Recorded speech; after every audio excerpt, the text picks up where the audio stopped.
Computer art tutorial. What we're going to be doing is taking some hand drawings done in marker or watercolor and kind of stitch them together into a mosaic like the example we're looking at here. So what I'm going to do is go ahead and start a new document.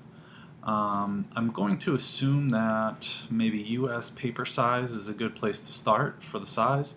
I already know that my scanned images are 300 resolution, so I'm going to keep this number at 300, and the rest of the details is a-okay. So I'm going to say okay to start here, and I have some drawings already downloaded on my desktop that I'm going to open up now.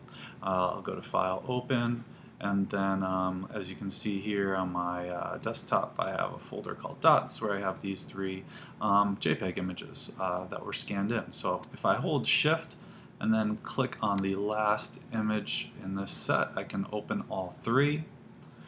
And you'll see they opened up these tabs along the top bar of my workspace here. And so basically what I want to do, Untitled 1 will be my project. And I'm going to pick one of these. I guess I'll just go in order. I'm going to take my marquee tool, which is this dotted line rectangle right here, and when I go to copy these, they're all going to fit rectangularly. I'm going to lose the very edge of it, so I'm going to start right in the middle of that curve on the corner there, because these are shaped in a curved rectangular shape. You know, I can take note of what my width and height is here as I'm selecting. So about 2.6 by 2 is about the size of these. And so just to know that when I go to select the others and copy them, what I'll do is go to Edit and Copy, and then I'll go back to my untitled doc and go ahead and paste. You could hit Command C and then Command V if you'd like. I'm going to go back to my arrow tool at the top in order to take this and move it into place. And as you can see, what I've got is a new layer in here as I pasted in this first set, the first image rather. Alright, I'm going to go back to my marquee tool. You'll notice you have some options here: add to selection, subtract from selection. We're not going to get any of that stuff. Just make sure your tool is on this first option, which is just the singular selection option. Again, I'm going to aim for that corner right in the middle of the curve there, and then click, hold, and drag until I get to the other side. You can see that width and height is again about the same, so that should be fine, should fit in my tile. Again, what I'm going to do is Command C, and then click over to my tab here, hit Command V, and then I'll take my move tool and move this into place there. It snaps right in. So again, I will take my marquee tool again, and if I just go ahead and start making a new selection here, I can get this to be the right size here. I'm going to hit Command C, go back, Command V, and paste this in. Now what I'm going to notice here is that I will have a bit of an awkward space on the side.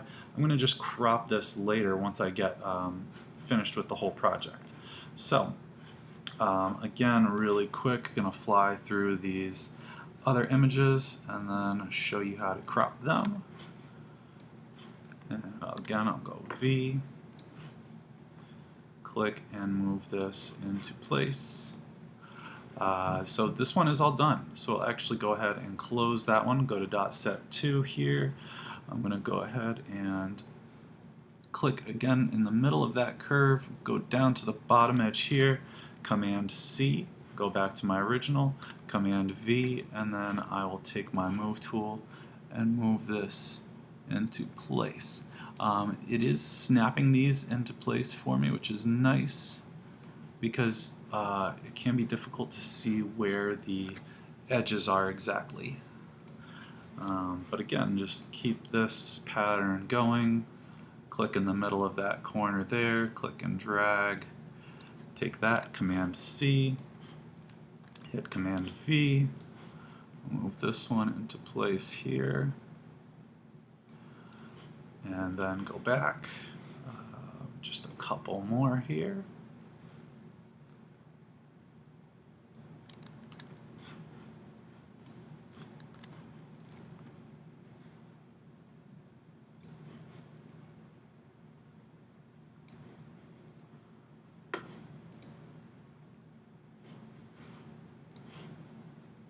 So what I did notice on that last one was a slightly different size than the other two. What I'll do is just go ahead and stretch that in order to fill the space there. So let's go ahead and zoom in really quick. I'm going to zoom in on the area in question here. I'm going to take my move tool cursor and click on this layer here. So as we can see, each one of those images came up on a layer. The top layer is the one that's closest to you. So the bottom layer down here would be our background, and layer 1 is here. So just a little overview of the layers palette. I can take this and just stretch it that tiny bit to fill. With some images it would be a problem to just stretch something like that, but with this it doesn't quite really distort the image at all, so that is okay. And when I go to click to a different tool, it's going to ask me if I want to apply, and I will say apply. Now this one I can see as well is just a little bit short here, so I'm just going to click and drag and make that the same size as that. And again, when I go to change tools, it's going to ask me if I want to apply, and I will apply again. This layer is the top layer, so that's why when I click and drag it around, it is over the top of all those. If I go to layer 7, which is underneath layer 8, it was going to be on top of everything else but behind layer 8. So again, just kind of a basic review of some of the tools we use here in Photoshop. And when I look at this again more closely, I can see that I do have another gap up here, and so I believe what that's caused by is this image is a little bit shorter than the one it's next to. So just filling those in. You could also hit the Enter or Return key on your keyboard to keep a transformation, rather than clicking on a tool and then having to click on the Apply box when that moves in. So if I look at this one, then I'm going to move it up just a scooch. Alright, so it looks like I don't have any gaps in there anymore. Looks like I might have one here. So again, just a couple little things that you notice when you're really looking at these close. So I'm going to move that one over and actually just take this first one and stretch it to fill. And again, when you go to click a different tool after you've stretched something, we'll just say the Apply box.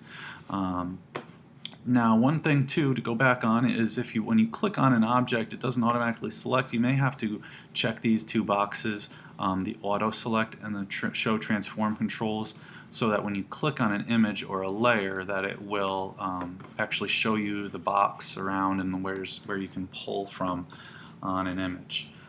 Okay, so those look pretty well lined up. Gonna go ahead and drop in the last couple here, so I'm going to close this set because it's all set. Haha. And then I'll take these last 4, again going to go down to the middle of those curves, Command C, Command V, and then so actually where it inserted that, it wasn't on the top layer because I think I had been playing with the size of an image before, so it's underneath some of those, which is okay. And now I just kind of make that lined up with the corner. Part of this might even be underneath that, which is a-okay, because it's really just not much detail lost there. But so you can see when you click on a layer that it's more in the middle, which is fine. I don't really need to. That's not really going to mess up anything as I keep going.